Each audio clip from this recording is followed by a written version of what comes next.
Hello guys, मैं लेके आई हूँ लाइनिंग वाला ब्लाउज़ की कटिंग और स्टिचिंग दोनों ही इस वीडियो में मैं आपको सिखाने वाली हूँ। तो देखिए, ब्लाउज़ की मैंने ये स्लीव पहले कट कर लिया है, वो सूट नहीं कर पाई थी। उसकी लंबाई मैंने 11 इंच रखी है और मोरी 5.5 इंच। तो देखिए, बैक पार्ट अब हम निकालेंगे। बैक पार्ट की लंबाई हमारी 15 इंच है और गले की नेक की लंबाई है 11 इंच और चौड़ाई मैंने 2.5 इंच का रखा हुआ है।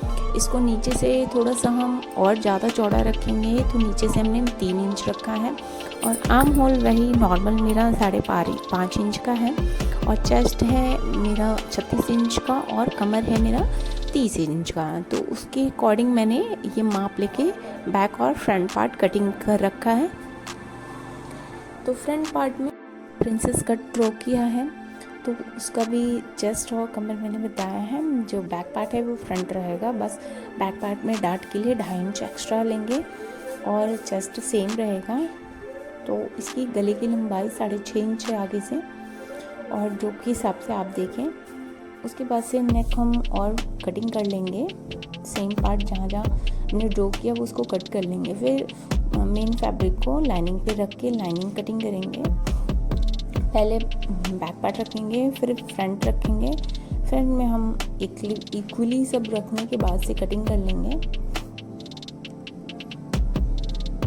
देखिए, अब हम स्लीव में भी लाइनिंग लगाएंगे, तो स्लीव भी कटिंग कर लेंगे। देखिए, अब हमारा कटिंग हो गया है। अब हम स्टिचिंग की तरफ चलते हैं। सबसे पहले हम स्लीव जोड़ेंगे। स्लीव में हम उल्टे साइड में सिलाई लगाएंगे। बॉर्डर है, बॉर्डर में 1/2 इंच छोड़ के बॉर्डर दिया रहता है, तो उसको हम स्टिच करेंगे और सीधे तरफ पल्ली मार के एक दबावनी सिलाई लगाने के बाद से चारों तरफ हम सिलाई से लॉक कर देंगे। एक्स्ट्रा कपड़ा हम छाड़ देंगे। उसके बाद से दोनों फैब्रिक उसी तरह हम सेम करेंगे।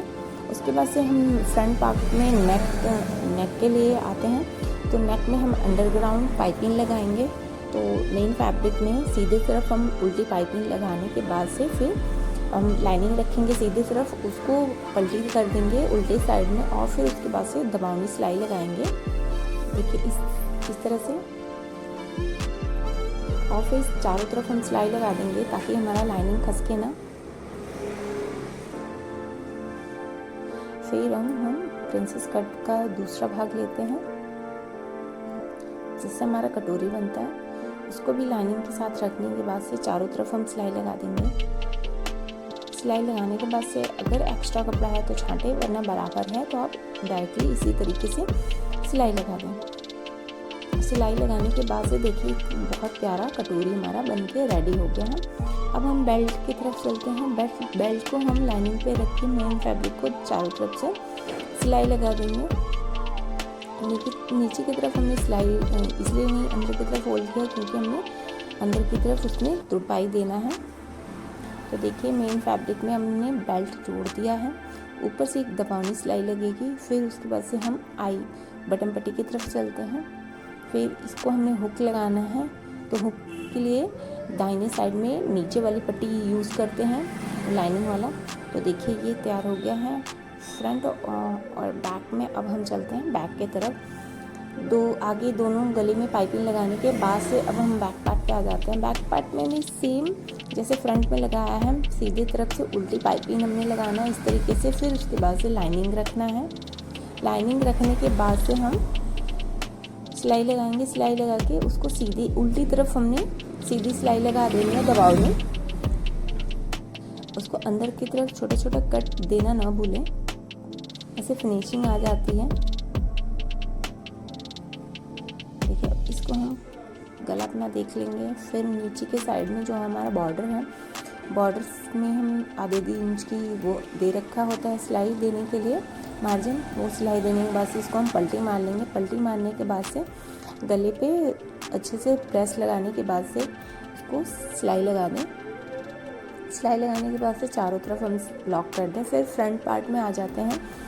दोनों साइड हम चेक कर लेते हैं ऊपर नीचे हमारा है कि नहीं, बराबर है तो हम तीरा जोड़ देते हैं। दोनों तीरा जोड़ने के बाद से हम स्लीव लेते हैं। स्लीव में छोटा सा कट देते हैं बराबर सेंटर में करके। फिर उसी सेंटर को देख के तीरे फिर रखने के बाद से इस तरह से गुलाई नापने के बाद से फिर उसके बाद से सिलाई लगा लें। सिलाई लगा लें। दोनों स्लीव इसी तरीके से जोड़ लें। अगर जो आपके पास इंटरलॉक मशीन है तो इंटरलॉक कर लें, वरना बाहर से कराएं, वरना कोई ज़रूरत नहीं है करने की। मेरे पास है इंटरलॉक मशीन, तो मैं इंटरलॉक के बिना नहीं ब्लाउज़ पहनती, ना कस्टमर का सिलती हूँ। तो इंटरलॉक भी ये पूरा ऑलमोस्ट हो चुका है। तो देखिए अब हम स्लीव का नाप लेने के बाद से कमर और चेस्ट का नाप लेके उसके बाद से सिलाई लगा देंगे। कमर का मेरा 30 इंच है और 36 इंच है वेस्ट, और बाजू है 11 इंच का। तो वो सिलाई देने के बाद से एक्स्ट्रा कपड़ा हम छांट देंगे। देखिए हमारा अंडर आर्म्स की सिलाई बहुत बराबर इक्वली आया है, क्योंकि हमने बराबर छटाई की थी। तो ये हमारा ब्लाउज